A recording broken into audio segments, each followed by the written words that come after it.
good morning, everybody.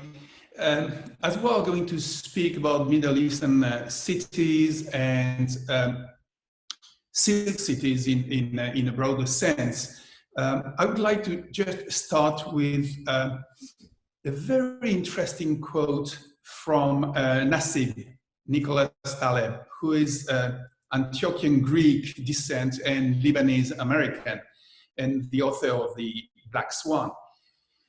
And he said, well, the problem with experts is that they have no idea about what they don't know. And the trouble is that today we are facing the unexpected. And therefore, it's not only about experts that we need, and that's why I'm not at all speaking from that point of view. And he's adding, planning for the unexpected requires breaking with market rationality. And this will be something which I feel is fundamental if we want to work on food security and resilience and how to face hunger in cities in the post-COVID moment. First, I mean, if you speak of food security and resilience, we need to speak what kind of food. Because so far, the global system was based on not nutritious food, but heavy, empty-calorie sort of food, exported and based on food as a commodity, in other words. That's on the one hand. And if we explore the notion of food security, as a matter of fact, it's very selfish because rich countries, in order to secure the food security of their citizens, they tend to land grab, to import for their own benefit, but based on the destruction of traditional farming system. And therefore you see whole number of cities all through, I would say, the countries in the East, which are slowly being deprived of their food base to be transformed in agro-industrial export base. And this has to radically be changed. We need to go back to local food systems to build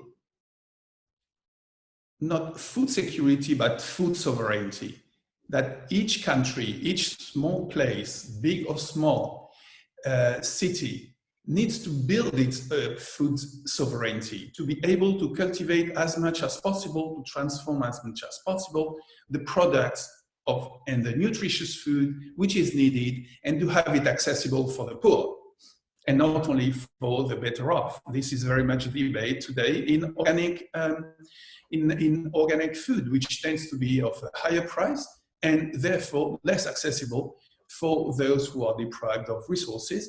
And particularly in these times of post-COVID period or during the COVID period, how poor people are going to be accessing nutritious food. You asked me a very interesting questions, you know, what could be the potential future directions for addressing food security? And here I would like to bring the concept of food subsidiarity. Food subsidiarity as a central concept means, as for decentralization and local government, food subsidiarity is to try to produce at the smallest scale something which is nutritionally interesting. So therefore, food subsidiarity as a central concept starts on your balcony. What if you have a balcony? Or in your front garden or backyard garden. But what can be done? It starts on the idle lands, the voids in the city, the meadows around the city, along the highways or the roads. We need to rethink totally the way land and water has been used in order to build this food subsidiarity, starting to produce from the smaller level of land up to the largest one that we still need in plenty. And the other concept for me, which is essential for taking future directions, not to give solutions, but to generate an area of thinking, is food as a common. Food as a common means basically that food is not only and shouldn't be, to retake a Nassim Taleb perspective, shouldn't be marked by a market rationality, but should become a common. It's a right. Everybody has the right to have food and access nutritious food. So one line of thought today is to transform food as a common good. And we need to rethink that. And this, among many things, means having land as a common and not land only as a private good, one of the most expensive and rare in cities, which is explaining why, if land is market only, a commodity, it's becoming a matter of speculation. It's becoming a place to build houses, to expand cities, but not to produce or transform food.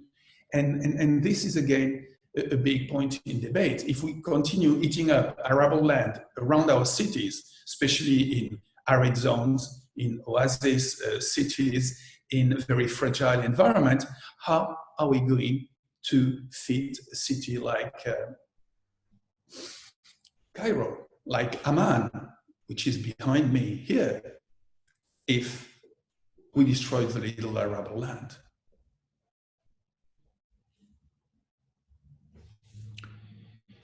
Another issue I would like to come to is a big missing link today, and I speak here as a planner, is how to integrate food into urban planning.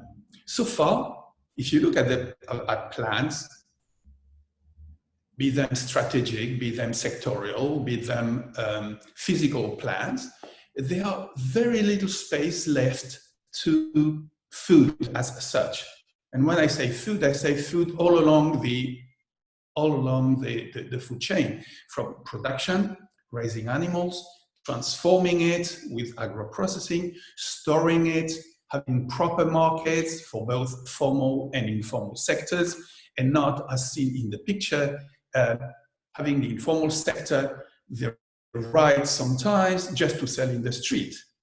Why not be in very good condition? This is perfectly possible, but it's probably not in the plan. So we need to have a new generation of plans and to have participatory planning, allowing the producers to be part of the equation. And this is probably one of the most pressing, urgent need, is to reintegrate or integrate food into urban planning at all stages and scales, from micro planning in a district or a neighborhood, up to the city, up to the metropolitan region and city region food system. So that's a task that we need to think together, all those involved in food, which is a large number of actors. So I'm pleading for a multi-stakeholders planning approach, which would give voice to communities, to the users, primarily grassroots association, which are the most facing the lack of food, but to producers, both informal and formal. But the informal are probably those which are most deprived of a voice. And if we think so, what does it mean in practice? If you want, say, tomorrow to apply for a given city a new strategy, how could it be done? Well, I could say four things here. First is to map land and waters that could be potentially transformed for increasing food sovereignty. It can be any sort of land at any scale, but it needs to be mapped out to get a proper picture of the whole potential which is offered. And when I speak about water, it is because fish culture in some cities could be expanded, and there is no agriculture and no food security without water. So we need to rethink not only land planning, but land and water planning to get a better element. So mapping land is one. Analysis of existing local and national policies to see what is possible, because some are very facilitating, but others are quite obstacles. And we need to identify these obstacles to possibly change existing policies if they are not adapted, but sometimes we can use them. So this is number two, to analyze the existing plans and policies to see if they are facilitating or not. Number three is to analyze local farming systems. What is being practiced in urban agriculture or in food as such? What are the markets like? Where food is stored? Where and how is it transformed? How is it going how we need to have the whole chain studied here from seeds to table to understand the farming practices and the food practices locally. And I think that the fourth is to really, and maybe as a planner and physical planner, I insist on that, is to have a proper view of the city using the most advanced technology if they are available, from aerial pictures to GIS to local resources, and they are numerous, in order to plan properly cities and integrate food into planning. I would like to end up here with two ideas on how to start. One is to strengthen urban agriculture. What we have observed in recent works with colleagues and in the book, Integrating Food into Urban Planning, is that urban agriculture has many times been a starter to go into food policies. And when I say urban agriculture, I don't mean backyard gardening. I mean much more than that. I mean activities by local people involved in food. And this, when they get a critical mass, they can have an impact on planning and policy. So urban agriculture is probably a very fertile ground to consider. And another suggestion is to start, and this is what the cities are telling us, it can start with an entry point which can be healthy food. This is more in the north. Or it can be strengthening local food systems and urban agriculture to mitigate an emergency like today, or a drought, or a climate hazard. It can be to develop local jobs. So depending on the cities, the entry point can be quite different. And this is very good because you need to adapt to local conditions.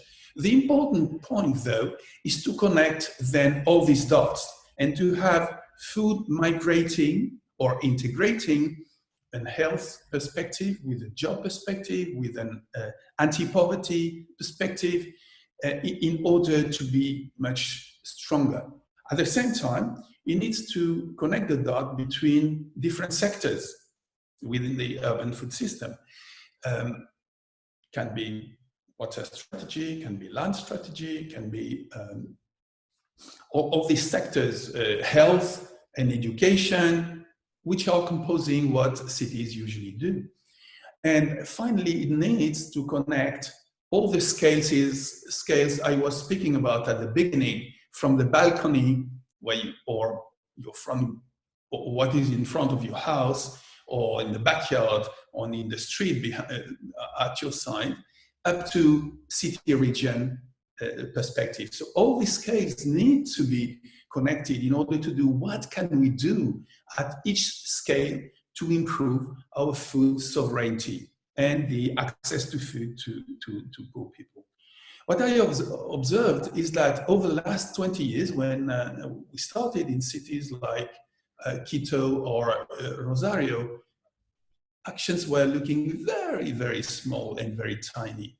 And it takes, my observation, it takes 10, 20 years only, it's nothing, to reshuffle food system for a better agroecology perspective at local level. And so it's an invitation to do so, to start small, but to continue through time. And 20 years is nothing to transform it. We don't know where we were, but we know where we do not want to go. And that would be it, just food for thought. Thank you.